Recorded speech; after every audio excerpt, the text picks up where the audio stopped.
If you're a low-ranked player looking to improve your mechanics, watch this video as I provide a basic framework on how you can improve your accuracy and your mechanics without spending too much time in the training room or the practice range. Unlike other high-level mechanics training videos out there on YouTube, this one is very simple as I am a Gold 1 player looking to improve my own gameplay. This is the training that I use on stream to help me improve my accuracy as I climb through the ranks, and this is fairly simple and fairly quick that you can do every day to prepare for your competitive matches. Without wasting any more time, I want to get straight into the video and show you guys what I do to improve my mechanics. So I want to start off with this first exercise. I love to sit right here in this yellow line. I also have the practice bots standing still, so that means there's no strafing. Also means I have infinite ammo on and bot armor on. That's up to you guys for the bot armor. You guys can do on or off. It's not significant to this challenge because I am just aiming for the head, so it does not matter. I also use a gun that I'm trying to get practice on. So today I'm going to be using the Phantom. I juggle between either the Phantom or the Vandal, but if you guys are working on a different gun, you guys want to get better at a different weapon that I'm using here today, that's totally fine. This works for any weapon. Maybe the Marshall or the Bulldog, that's up to you. But with that out of the way, this is how I do this first exercise. So the first one, I pick any bot, preferably the furthest bot on the right or the left, and then I will drag my mouse to the nearest, should I say, the nearest bot to the left from this furthest right bot. So since I'm pointing at the furthest right bot, I'm going to swing my mouse to the closest left bot as quickly as possible and then readjust if need to. So I'm going to go in slow motion here, but I'll show you guys in real time what I do. So slow motion here, I'm going to swing my mouse. I land here. I'm a little bit off the bot's head. I'm going to go ahead and readjust slowly and then shoot. Fairly simple. I'm going to go a little faster now and show you guys what it looks like in more closer to real life speed.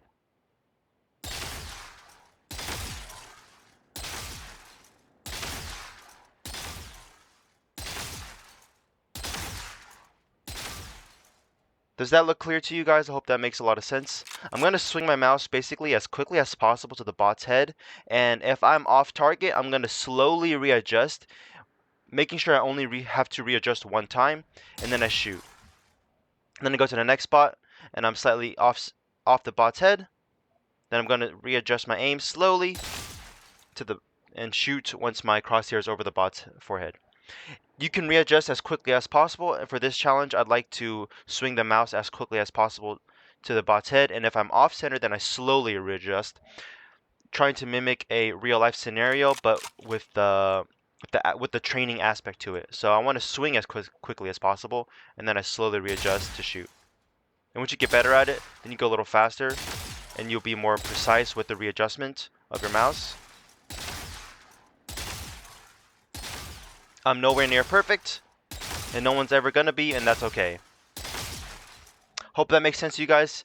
If you guys need to slow it down the video and go ahead and re-watch it, go ahead. But other than that, we're gonna move on to the next exercise, as that one's fairly simple in my opinion, and it's fairly easy, and you can spend about a couple minutes doing that, right? Maybe 2 or 3 minutes, or maybe even 2 or 1 minute if you guys are low on time, and move on to the next exercise after. We're gonna switch up the scenery here. I'm gonna go to the shooting target board, whatever you call this. I'm going to go ahead and put on 10 meters as it's my favorite to start off with. I'd recommend doing 20 meters max for this exercise, but 20 meters can get kind of far, which is good practice, but it may be a lot more difficult. So we're going to go 10 meters for example here, and then you guys can apply this for the rest of the distances. We're just going to work on spray control on this one, and that's simple as shooting about 5 bullets-ish. I say 4 or 5 bullets. Don't have to be specific. That's not the important part of it. If you shoot maybe 3, or if you shoot maybe 6, that's all right. Don't stress too much about it. But you're really working on trying to keep your aim or your shots as tight as possible. So I'm going to go and show it right now, and then I'm going to talk about it more once I finish showing what I'm talking about.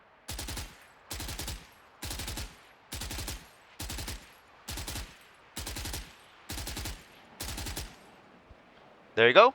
That's it. I go ahead and shoot in between each orange lines here. And then you can see how my aim gets a little more crazy with the last bullets. And that's totally normal. And that's okay. Go ahead and just keep practicing. Like I said, I aim to do at least around 5 bullets-ish. Give or take. Maybe a little more sometimes, maybe a little less. Then I re-clear it, and I just go again. And this one you can do with a different gun as well. Obviously, you can choose whichever gun you're working on. Spectre, maybe not the Operator, not the best weapon, the Ares if you really want. Right, whatever weapon you guys want, totally fine.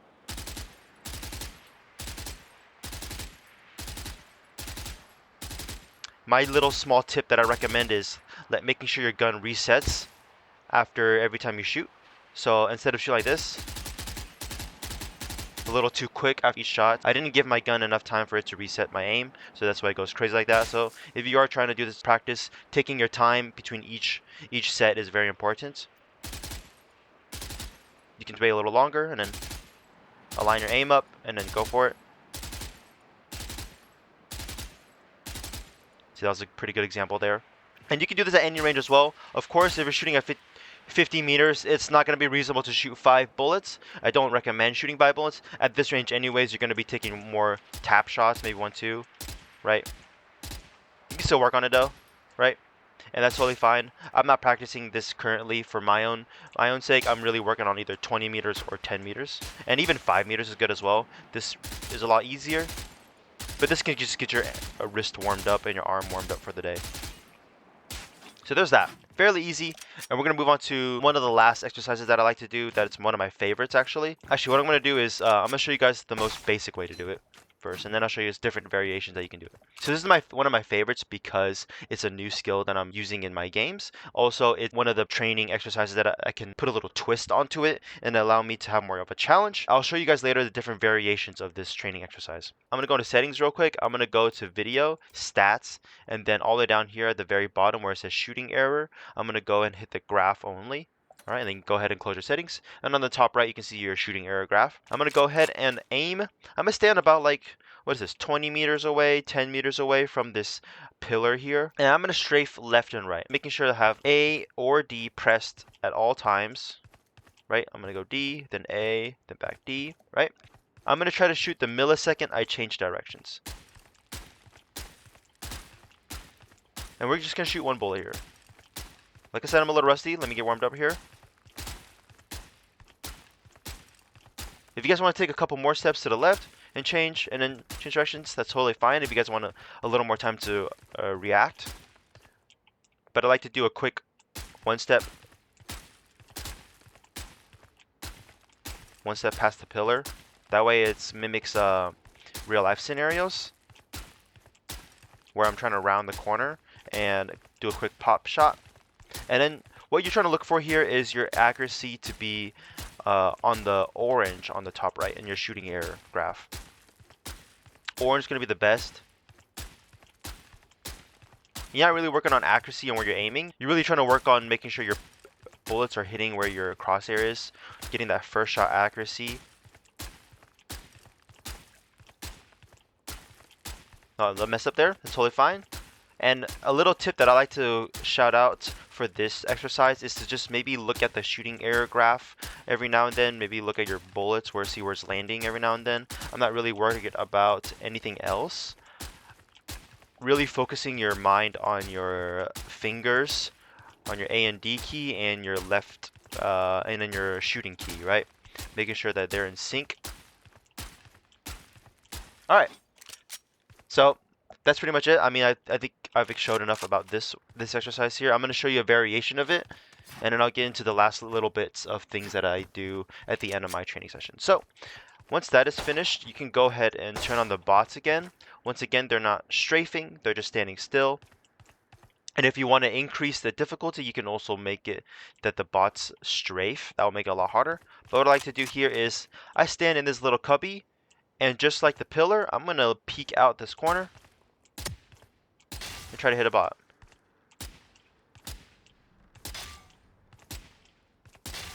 Really work on that accuracy here. This helps with not being able to see the bot and then coming out and looking at the bot and then shooting. But this one you can actually locate the bot, see a target, maybe adjust your wrist to try to hit some of them, right? You get the gist. And then if you're done with the right side, you can go on the left side here and work on this, a little more of a range. And then if you want to make it a lot more difficult, go ahead and turn on the bots to strafe. And then you can do the same exercise here. But now the bots are moving and it's a lot more difficult, right? And if you do this exercise, this might take a little longer of your training session or your warm-up session. So up to your discretion. If you guys are still working on trying to have the A&D, the basic A&D, the basic strafing down, then just work on this. This is totally fine just to work on. And this will get you warmed up with your mechanics. And then you can work on your accuracy some other day once you get a lot more comfortable. But this is a really good exercise to work on. This is what allows you to not know where they're at, not know where the bot's at, swing, and try to hit the bot. You still want to work on your A and D key, making sure that they're not you're not pressing both at the same time, or making sure you're shooting at the right time. Right? Making sure your first shot accuracy is good too.